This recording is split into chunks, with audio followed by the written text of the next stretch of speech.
The archives of the Galactic Council are filled with the obituaries of species that refuse to kneel. For 10,000 cycles, the pattern was immutable. The Krell Empire, vast, ancient, and golden, would descend upon a primitive world. They would offer the choice, servitude and survival, or defiance and extinction. Most chose servitude. The Krell were not cruel for the sake of cruelty, they were efficient. They believed they were bringing order to a chaotic universe, integrating lesser species into the grand machine of their civilization. Those who resisted were broken, their cities turned to glass, their histories erased, until the survivors begged for the collar. It was the way of things, it was the physics of power. Then they found Earth. The Sol system was unremarkable, a yellow dwarf star, a scattering of gas giants, and a single water-heavy rock in the habitable zone. The species inhabiting it, referring to themselves as humans, were fractious, divided, and technologically adolescent. They had barely cracked the atom and were still tethered to their gravity well by chemical rockets. To High Exarch Xyla, commander of the Krell subjugation fleet the Hand of Grace, it was barely worth the fuel to decelerate. He stood on the bridge of his dreadnought, a vessel 5 kilometers long, sculpted from white ceramic and pulsed light, and looked down at the blue marble. His tactical officers reported that the planet was divided into nation-states, constantly warring over resources and ideology. Xyla clicked his mandibles in amusement. A species that fought itself would be easy to conquer. They would already know how to surrender. The transmission sent to Earth was standard. It was broadcast on every frequency, in every language the translation matrix could decode.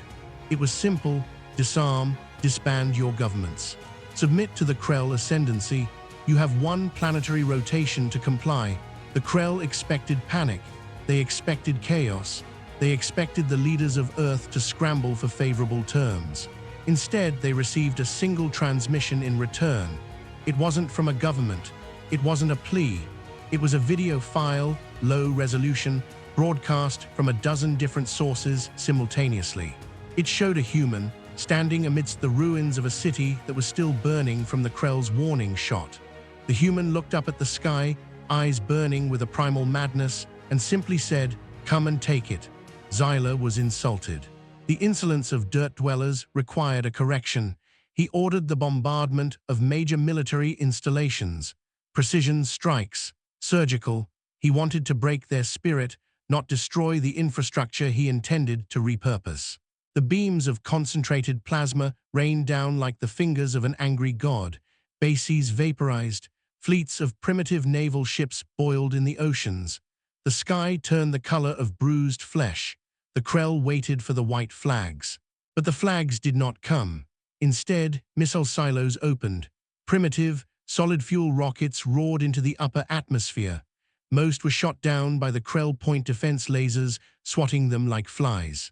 But the sheer volume was unexpected. Thousands of missiles. And amidst the conventional warheads, the humans had launched nuclear weapons, not at the ships in orbit, they couldn't reach them, but at the upper atmosphere. They detonated their own atomic arsenal in the sky, creating a massive electromagnetic pulse that blinded the Krell sensors for a critical hour.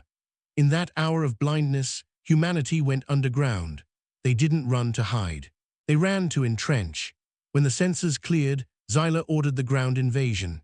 He would root them out house by house. It was intended to be a police action, a mop-up. The drop pods slammed into the major population centers, unleashing the Krell shock troopers, hulking, bioengineered warriors encased in power armor that could shrug off small arms fire. They marched into New York, into Shanghai, into Moscow, into London, and they walked into a meat grinder. The Krell had fought wars of dominance. They had fought wars of ritual.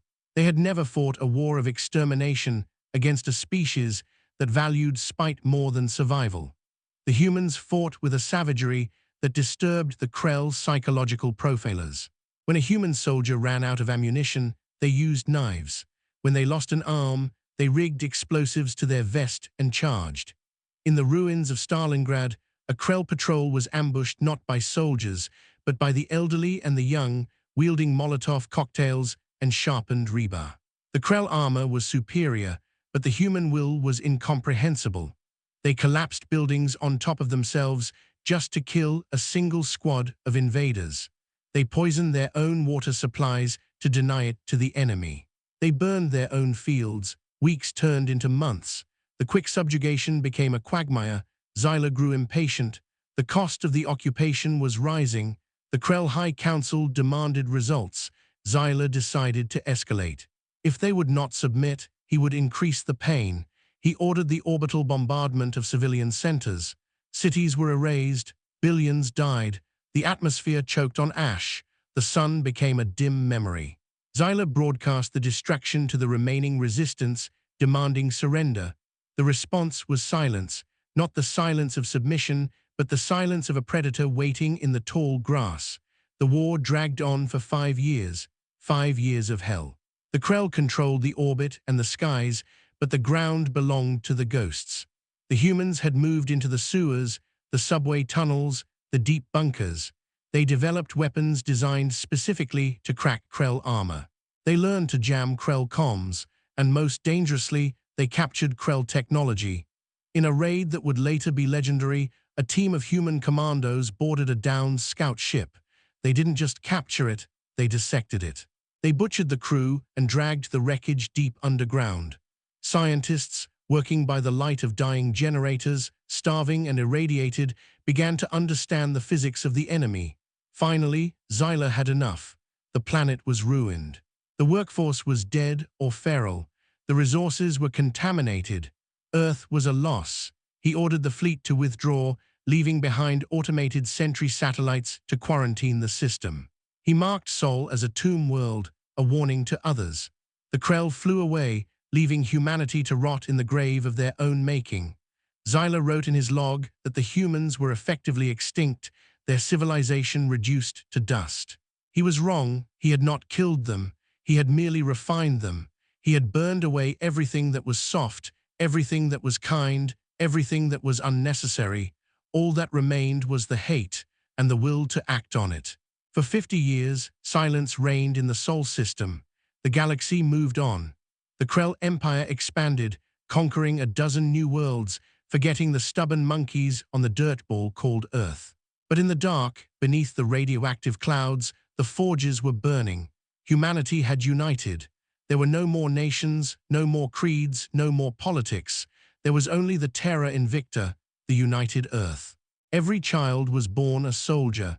Every resource was dedicated to the crusade.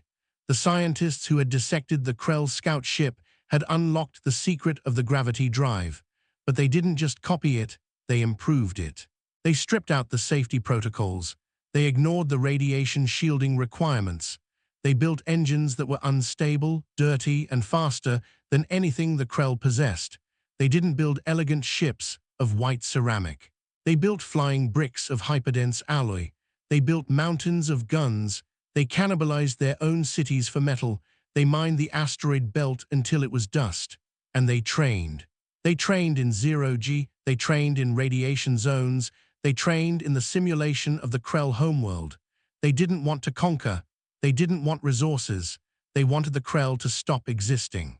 The awakening began on a Tuesday by the galactic calendar. The automated sentry satellites orbiting Earth simply ceased to exist. There was no distress signal. One moment they were there, the next, they were debris. Then the fabric of space at the edge of the Sol system tore open. It wasn't the graceful slipspace entry of the Krell. It was a violent rupture, a red wound in the universe. Through the tear came the fleet. It was not a fleet of exploration. It was a fleet of judgment, thousands of ships. At the center was the flagship, the TNS Indomitable. It was 20 kilometers long, a jagged spear of black iron and railguns. It didn't gleam, it absorbed the light of the stars. It looked like a weapon forged in hell. The Krell border station at Alpha Centauri was the first to see them. The station commander hailed the unidentified fleet, demanding their identification codes. The response was a kinetic slug the size of a school bus, fired at a significant fraction of the speed of light. The station didn't explode, it shattered into atoms. The human armada moved with terrifying speed. They didn't stop to occupy worlds. They didn't stop to negotiate. They jumped into a system, destroyed every Krell military asset, bombarded the planetary governor's palaces from orbit, and jumped out. They were ghosts, striking and vanishing before the Krell Navy could mobilize. The panic in the Krell Empire was absolute. They had forgotten Earth. They didn't know who these demons were. The ships bore no markings, only a symbol painted in red, a human skull with a cracked halo. Xyla, now an old male and a high lord of the council, watched the reports with a growing dread in his gut. He recognized the tactics, the brutality, the refusal to engage in honorable void combat. These attackers utilized collision course strategies, ramming damaged ships into enemy formations. They used nuclear fire freely. They hacked Krell networks, broadcasting screams and the sound of breaking bones on all frequencies. Finally, the humans stopped running. They broadcast a set of coordinates. They were inviting the Krell to fight. The coordinates were for a dead system, a nebula filled with electromagnetic storms that rendered shields useless. It was a trap and a challenge. The Krell, blinded by pride and the need to restore order, assembled the Grand Fleet. 10,000 warships, the pride of the galaxy. They jumped into the nebula. Inside the clouds of gas, the human fleet waited, but they weren't alone. They had mined the entire nebula. Millions of fusion mines drifted in the mist. As the Krell fleet entered, the trap was sprung. The nebula ignited. It was a slaughter. Without shields, the elegant Krell ships were vulnerable to the crude, brutal projectile weapons of the humans. The Terran ships, built with heavy armor rather than shields, weathered the storm. They closed the distance. This was where the humans excelled, the brawl. They launched boarding torpedoes, smashing through the hulls of the Krell capital ships. Inside the Hand of Grace, the current flagship, the Krell Marines prepared to repel boarders. They expected soldiers. They got monsters. The human shock troops that burst from the boarding pods were cybernetic nightmares. They had replaced limbs with weapons. They wore armor that looked like it had been welded together from scrap.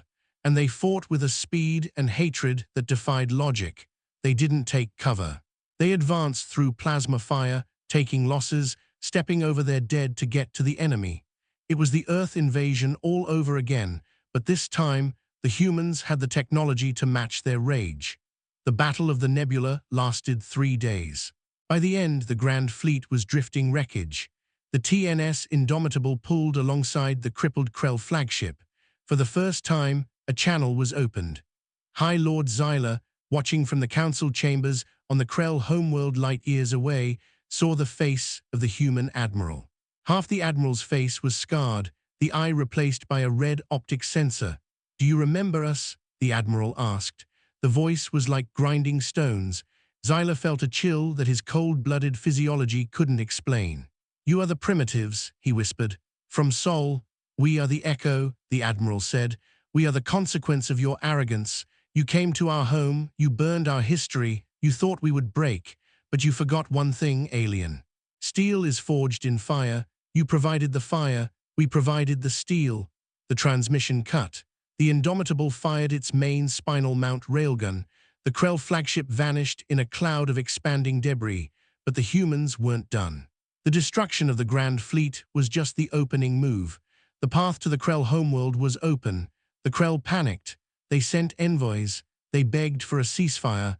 They offered technology, resources, territory. They offered to make humans the new leaders of the council. The human response was a single word, broadcast to the entire galaxy: unacceptable. The siege of the Krell homeworld was brief. The humans didn't bombard the cities. They didn't burn the atmosphere. They did something far worse. They dismantled the Krell's ability to be an empire. They destroyed the orbital shipyards. They destroyed the hypercom relays. They destroyed the governmental administrative centers with surgical kinetic strikes. They decapitated the empire, leaving the Krell alive but powerless, stranded on their own world, isolated from the stars they used to rule. Then the Indomitable descended into the lower atmosphere. It hovered over the capital city, casting a shadow that covered millions. A shuttle descended. It landed in the wreckage of the High Council Plaza. A delegation of humans walked out. They weren't wearing dress uniforms. They wore combat armor, scarred and pitted. They carried weapons. The surviving Krell lords, Xyla among them, were dragged from their bunkers and brought before the human commander. Xyla looked up at the humans. He expected execution. He expected torture. The human commander looked at the shivering aliens. He removed his helmet. He was old, his hair gray, his face lined with the stress of a lifetime of war. He looked at the pristine, beautiful city of the Krell, now marred by smoke. "We could kill you all," the human said softly. "We could turn this world into glass, just like you tried to do to ours. It would be easy. It would be satisfying." Xyla bowed his head. "Then do it, finish it." The human laughed, a dry, humorless sound. "No, that is the easy way out. You don't get to die. You get to live with the knowledge that you are no longer the masters of the universe. You are going to live in the dark. You are going to look up at the stars and know that they belong to us now. We are the guardians. We are the gatekeepers. And if you or anyone else ever tries to impose their will on another species again, we will come back. And next time we won't stop at disarmament." The humans turned and walked away. The shuttle lifted off. The Indomitable returned to orbit. The human fleet, the Dark Crusade, turned their engines toward the void. They didn't return to Earth. Earth was a memory, a shrine. They remained in the deep black, patrolling the shipping lanes, watching the borders. The galaxy changed after that. The Krell Empire fractured into 100 warring states, none strong enough to threaten their neighbors. The other species of the galaxy, seeing what happened to the masters, kept to themselves, fearful of the dark ships that roamed the void. They call humanity the wolf pack now. They say that if you listen closely to the background radiation of the universe, you can hear their communications. They don't speak of conquest. They don't speak of trade. They speak of vigilance. Humanity proved the ultimate paradox of the galaxy. They are the species that loves peace so much, they were willing to slaughter the gods of war to protect it. They learned the lesson that the Krell tried to teach, but they learned it backward. Power doesn't give you the right to rule. Power gives you the obligation to protect those who cannot protect themselves. And somewhere, in the cold dark between the galaxies, the Indomitable is waiting. Its sensors are passive, listening. Its railguns are cold, but loaded. Its crew is sleeping in cryo, waiting for the alarm, waiting for someone to make the mistake of thinking they are safe, waiting for someone to light a match so they can bring the storm. The story of Earth is not a tragedy. It is a warning carved into the hull of 1,000 warships. Do not wake the sleeping giant. But the Krell woke him, and now the giant never sleeps. The eyes of terror are always open. And they are watching you.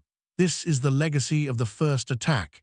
It was the day the galaxy created its own monster, and that monster wears the face of a human.